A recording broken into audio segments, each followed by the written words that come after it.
Hi, welcome back to It's Not Easy Being Green. I'm Shawn Henning. We've been talking about ecopsychology with Dr. Michael DeMaria. And before we went to break, we were talking about what can we do to help people become more sensitive, and why are most people not eco-activists?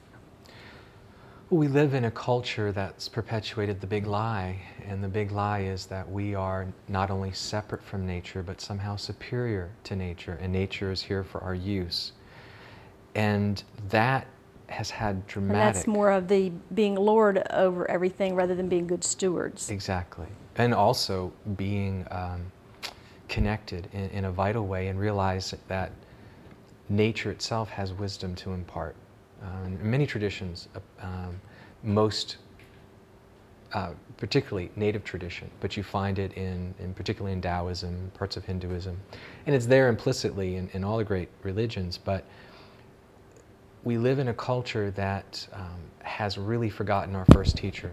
Native tradition, Cherokee say, our first teacher is our own heart. And I think what happens, we don't want to open up and become sensitive about what's real there in nature, because we know we're going to feel a lot. And in our culture, we're almost feel-phobic, affective-phobic. People are very negative towards people who have strong emotions, right, and who show them. Exactly. Because it makes other people uncomfortable. Right. And so I'm thinking that ecopsychology addresses some of those. Oh, very much so. And being a person who's sensitive, who's taken a lot of heat from some of the people that I associate with in the business community, I'm just wondering, is there any way to get through to them, to explain to them why it is that I think the way that I do and I feel the way that I do, and why maybe they would like to consider that? It's a great point.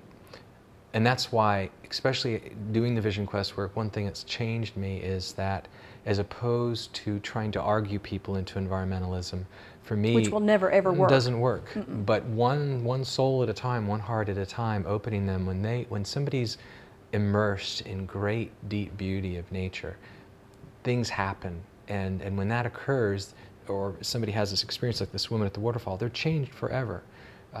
And unfortunately, we're kind of in a pretty dire situation in our relationship with nature. If I think with my head, I get very pessimistic, but if I feel with my heart, I'm very optimistic that because human beings are nature, it's just a matter of time till we come back to our roots, to ourselves. And the pendulum swings the other way. Swings. I hope we don't have to go through too much environmental disaster, but we've been through a lot already. The key is it will happen, because it's simply the truth. I mean, we are nature. No matter what kind of, even from a spiritual standpoint, you find in the Bible, nature is God's art. It's infused with spirit and God. We are siblings in the cosmos. So it's there, and that sensitivity is there. And that ultimately, it's usually sometimes when people are on their deathbed, but when they come to realize their own mortality is when they really connect with the amazing part of nature. That's interesting. This show is really all about environmental education, and I would like to make it more effective. I know a lot of people see it because they say, hey, I saw you on TV, and so I started asking the question, did you flip or did you watch? And what I'm getting is, I flipped. Now, I actually got the answer the other day that, oh, I watched the rest of the show, it was really good. It's great. What can we do here to make it more interesting, to appeal to those people who might normally just go, somebody else is taking care of environmental stuff? Is there anything we can do, or can we only preach to the choir? Oh, absolutely. And one of my favorite, there's a couple different questions. I love to just ask people, tell me about the most profound experience you've ever had with nature. Oh, well, I told you 4 pickings. Yeah, but everybody has a story, and especially if you talk to them about their childhood in nature, almost everyone, and Native tradition has a lot to say about this, that every child had a special tree, or a special rock, or something in nature, and you get to the child in a person, and boy, will they become environmentally conscious and aware. One way of doing that, a lot of people will scoff at this at first, but one of the exercises I love to do is have people go out and take their journal and find something in nature that really speaks to them, really connects to, and talk with it. And first they just, this is You mean nonsense. talk with them with it out loud? Well, not necessarily. They can talk with it in the journal. It's fine with me. Okay, because I mentally talk to my plants, but I don't usually talk to them out loud. Likewise. There was a time that gets you put in a mental hospital. Yeah. But unfortunately, the truth is that's the way you really start to connect. And people can just journal it silently. It's amazing the things that occur. One of the basic things we found in ecopsychology is nature is a perfect mirror for the human soul. So whatever draws you out there is telling you something about yourself. And just watching and getting a chance to look at nature as a reflection of yourself. How would you interpret that, though? There's many different ways, that you can. But I tell people, let's not go too far too fast about what does this mean, like what does this dream mean. But let's say somebody who has a hard time taking a stand and all of a sudden is just so connected to this rock. And it's mirroring to them their unlived part of them that can stand firm and be strong as a mountain because they've tended to always give away themselves. Same thing with somebody who's really stodgy and strong. They've been very strong, but they've kind of gotten dry as dust, and they're just drawn to go look at the river because they're missing that part of themselves. Simple examples. Well, and I'm thinking about, going to Fort Pickens. Well, that reminded me of something of what you were saying is when I was 8 years old, I remember standing in the Gulf of Mexico and having this sense of awe and wonder come over me and think about how lucky I was to have been born here. And I think that is probably connected to that little camping trip I took at Fort Pickens. But what I want to know is, what does that mean about me?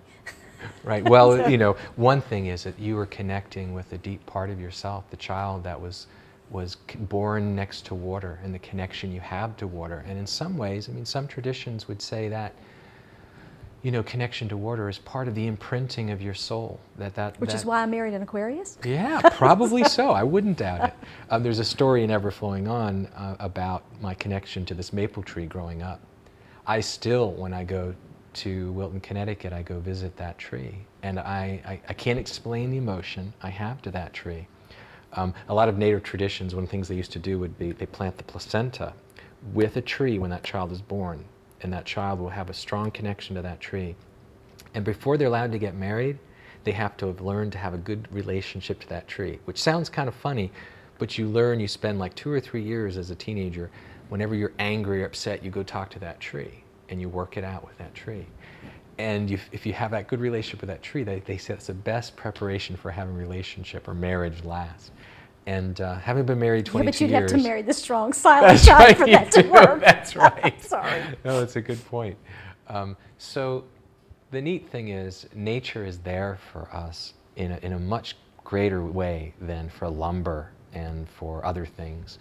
And when people really understand that their mental and emotional health is dependent on having beautiful places in nature to go to, that's when we'll see a huge shift and change to our relationship to trees. If it was up to me, I'd be, we'd have trees all over, up and down the green belt of 98, and it will happen, one day, because it's just getting worse. Our emotional mental health is getting worse, and it's so clearly as a result of our imbalance with nature. That's great. And I'm afraid that's where we're going to have to leave it, although I could talk to you for hours. Thank you so much, Dr. DeMaria, for coming and being with us. And thank you for watching It's Not Easy Being Green, the show that talks about environmental issues. We invite you to email your thoughts on today's issues and comments about the show to green@wuwf.org. Join us next time on It's Not Easy Being Green. I'm Shawn Henning. Thanks for watching.